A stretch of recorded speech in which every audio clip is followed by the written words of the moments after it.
Stella's world suddenly went white. There was light everywhere she looked, and the light was wondrous. It was love. Such a feeling of love. An unbelievable love. An eternal love so vast it had no boundaries. No limits. This love wrapped Stella up in its warm embrace, holding her safe. Never before had Stella felt such warmth, and she gasped in pure joy. It felt like her heart would explode. And she wanted it to. She wanted to be split apart, to be torn asunder, so that she could be one with the love that surrounded her, encompassed her, filled her. But the love gently pushed her back together, and she had no choice but to obey that gentle command. Stella was herself once more, still surrounded by light and love, but she was separate from it. And she knew she was meant to be independent. For that was the command she had been given, though she wanted so much to be part of the light. Stella looked around and realized she had no form, no arms, no legs, no anything. She should have been worried, but the light and the love reassured her.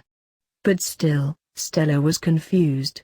She felt she was, yet what was she? This is how we all started. Sereni's voice spoke out of nowhere. Sereni, where are you? Stella looked around. But all she saw was the light. I'm like you, Stella.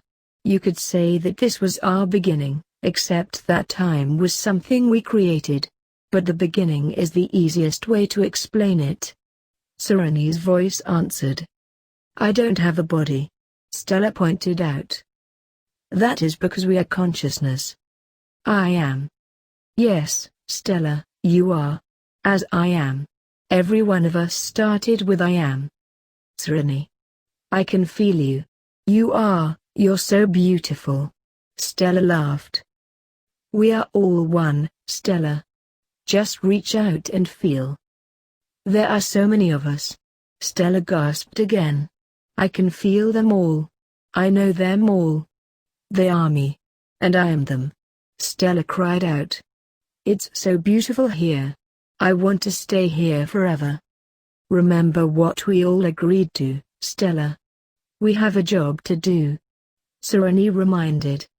But it is dark out there. Can't we please just stay here or go back?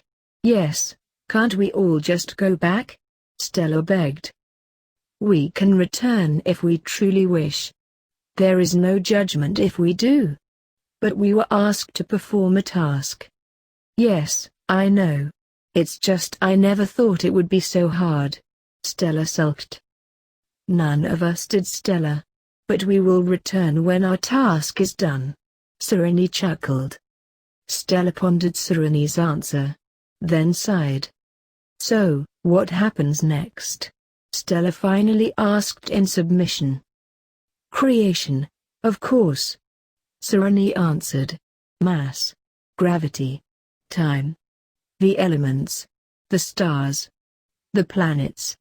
The universes. Stella found herself floating in space. Below her, the universe stretched out, filled with countless galaxies full of stars and planets. We created this. Sereni's voice spoke again. Stella stared at the universe, and she suddenly understood. It's alive, all of it. It's us. Stella whispered in awe. It is consciousness. Every star. Every plant. Every rock. Every living thing. All is consciousness. All is aware.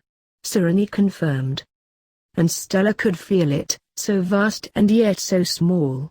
She was both herself. And one with all she could perceive. It was like before. When she had been in the light. Where she could feel the others around her. All separate yet all one. And they were all still here.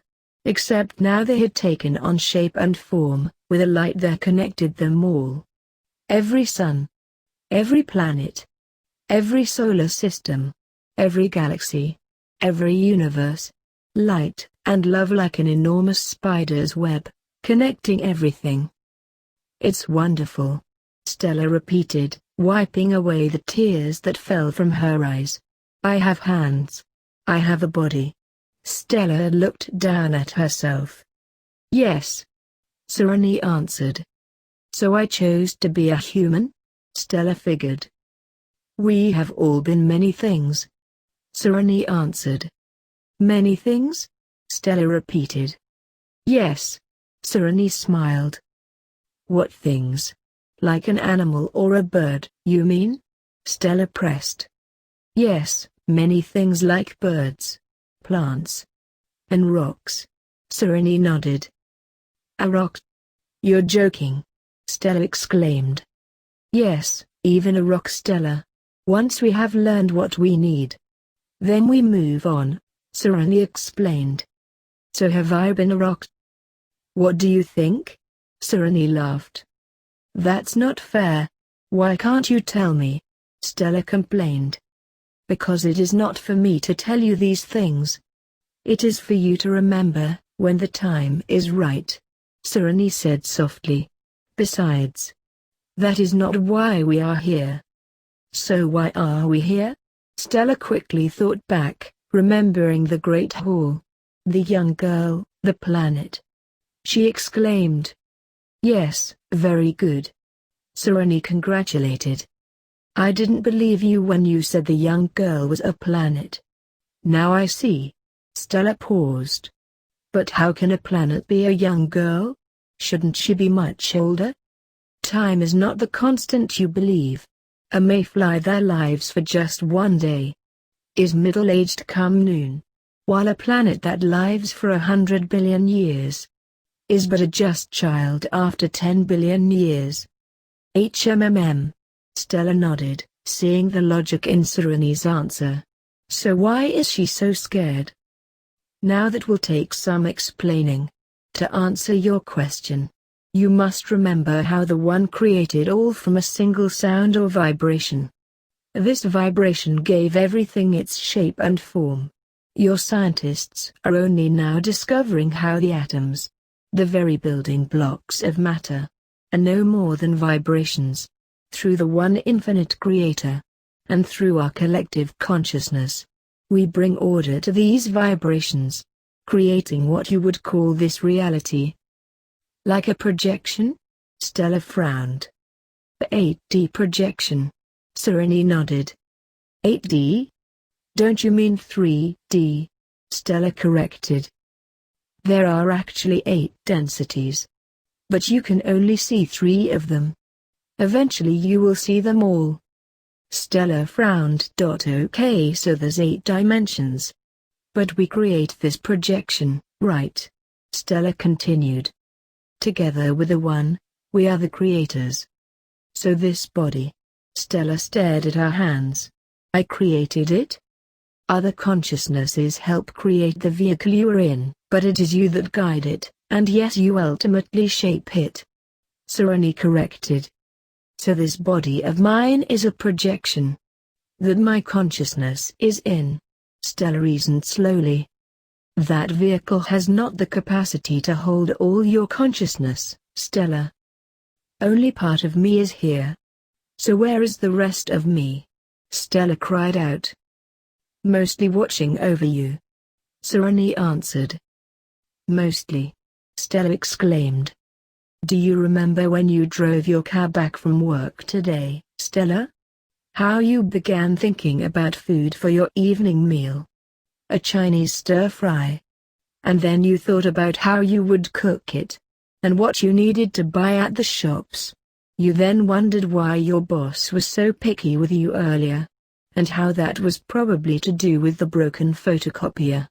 Then you remembered how you had told him about booking a maintenance visit for the photocopier, which he, of course, forgot to do.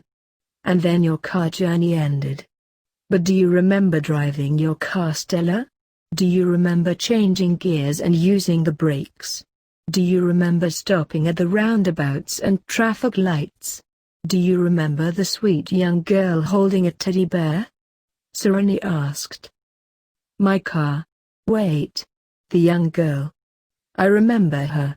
Stella said in surprise. Well, that was just your mind at work. Your mind automatically managed the car controls.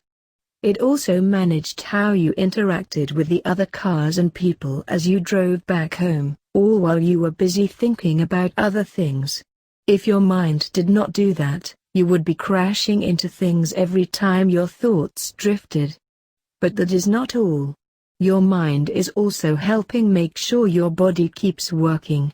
Something it must do every second of every day for your body to stay alive. So your mind does all of these things that you are unaware of, while you are thinking about other things. Now you may think your mind now impressive. But your consciousness can do much more than that. Your consciousness, amongst other things, helps to create and form the world around you. It is also busy creating your future, while communicating all this to all the other players of the game. Your consciousness was also keeping a close eye on you, helping make sure you follow the path you decided upon before starting the game. My future. Players. Game. What path? I don't understand? Stella blurted, open-mouthed. I did say it would take some explaining. Serenity laughed.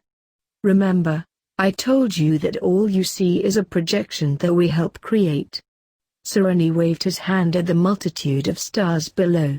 Even your body, Stella, that you believe to be so real, is but a vibration. It is like the games you play on Earth. That is why I call this a game, and we are the players of the game. Stella instinctively looked at her hands to see if they were solid, then back at the old man, at a loss for words. But you already know how the game works. Serenity raised an eyebrow. Me, you're kidding. Stella laughed uncertainly. No, far from it, Stella. Don't you remember how you liked playing those online computer games not so long ago? Computer games, Stella repeated slowly, now completely lost. World of Warcraft, I believe, was a popular one. Serenity reminded her. Yuck. I hated that game full of kids. Stella shook her head. What about Lord of the Rings Online? I quite liked that one myself. Serenity nodded. You played online computer games. For some reason. This of all his comments shocked Stella. Many of us have played your online games. A game within a game, so to speak. Most fascinating. Serenity nodded knowingly. You're trying to tell me that those computer games are like real life? Stella was unconvinced. A very crude version. But yes. Collectively, you humans were giving yourselves a clue about the truth of your reality. What has casting magic spells and killing lots of monsters got to do with real life? Stella shook her head. Well, when you start one of these computer games, don't you first create your character? Deciding what attributes to give it. Attributes that will make playing the game easier or harder. Don't you then start the game almost powerless, like a baby or child would, and along with thousands of other players begin completing tasks, which, as you say, usually involve killing monsters. If your character then dies, you are reborn. And you try again. By doing this, your character slowly becomes stronger. Eventually, your character becomes all-powerful, having completed every task that the game has set you. And then you leave as there is nothing more you can do except, maybe hang around and help others. Would that be correct? Well, I guess. Stella reluctantly agreed. So, as I said, it is a very crude version of the game you call real life. Serenity concluded. So real life is like a computer game. Stella muttered to herself with a frown. A far more complex game, where the players create the storyline themselves. That is why we created all of this. Serenity looked down at the universe below. So how many planets is this game being played on? Stella also stared at the scene below. Not just planets, Stella, everything. Every star, every planet, every moon, every rock, every gas cloud, every black hole, all of it is alive, and all are playing the game. How can a star sustain life? It's far too hot. And how can life live on a rock with no air, water, or food? Stella demanded. Life is consciousness, and consciousness is everywhere, because consciousness created it all. Serenity again waved his hand. Stella remained silent as she gazed down upon the stars. She had always assumed that the stars were white. But she could now clearly see that they twinkled like gems, with every color at the rainbow. So it's all a game, Stella whispered. Games, Stella. Countless games. Each game is different. Each game interacts with the next, and so on, until all becomes one whole. So what went wrong with the young girl, I mean the planet? Stella corrected herself. Sometimes one can get lost in a game. Serenity answered. How can you get lost in a game? Can't someone just tell her? Stella spoke plainly. Some games are far harder than others, Stella. Let me explain. Serenity lifted his hand to stop Stella from interrupting. Their first games were, you could say, elementary. Remember I told you about being a rock? Stella nodded. Well, once you have learned what you need from being a rock, a gas, and a liquid, then you ascend and learn what it is like being a plant. After this, you learn about being an animal. Then you graduate to sentient creatures. You have to do all those other things before becoming a sentient being? Of course. To climb a ladder, one must start at the bottom. To become a sentient creature, like a human, one must first learn how to be all the other things to reach that level.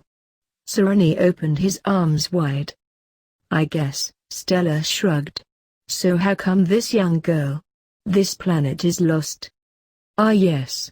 To answer that, I must elaborate a bit more about the games. As I said already, all the players know it is all just a game. For they are both in the game. And outside of it looking in. Does that make sense to you? Serenity looked at the young woman. Not really, Stella admitted. Remember how I said that only part of your consciousness is in your body? And that the rest watches over you? Serenity asked. Stella nodded. Well, the part of your consciousness inside your body is in the game, while the other greater part is outside. Now do you see? Serenity looked at Stella. Yes. I think so. Stella was getting used to frowning. Good. However, there is a fundamental flaw in such a system. The players will always be restricted in their actions, because they know it is just a game. It is the same as when you play your computer games. You always know it is not real. You can always switch off your computer anytime you wish. This is the same for many of the real-life games we created. The players always know they are only playing a game. This knowledge will always limit their actions as they could never have true free will. Serenity paused to look at Stella. Free will? Look, I don't understand any of this. Stella finally admitted in defeat. By always knowing that all in existence was one. The players in all these games, Serenity pointed at the universe below, would only act following the laws of one. The laws of love, light, light, love. And knowing that the game is just an illusion.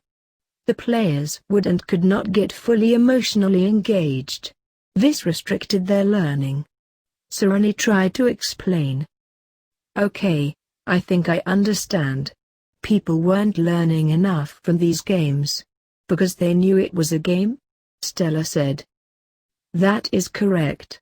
So we created a veil that partly separated the players from all that is, to allow for free will. Serenity answered. Did that solve the problem? Stella asked. To some extent. But it was still not true free will. So a group of players asked for the separation to be made complete. for that would be the only way to experience true free will. Serenity paused, looking at the stars. And did they get that? Stella asked impatiently. It was allowed. But with the rule that should a player truly seek to connect back with the one, it would be allowed. After all, that was also free will. Serenity smiled. Well, that doesn't sound so bad. Stella shrugged rather offhandedly. Have you so quickly forgotten what you felt in the love light earlier? Serenity smiled. Oh. A faraway look came into Stella's eyes as she recalled the perfect feeling of love that she had felt, and her eyes grew wet with tears. How could I forget that so quickly? Stella whispered in disbelief. That, Stella, is the veil. It makes one forget. I will not forget. Stella gritted her teeth, determined to keep the memory of that beautiful love light always with her. You see now how awful it is to be separated. To believe you are alone. Serenity said quietly. Yes, I do. Stella nodded. And this time she did get it. So why do it? Stella replied, still trying to remember the feeling of the love light. So players could learn, as I said. And much indeed was learned by those who separated. Serenity grinned. Are you ready to move on?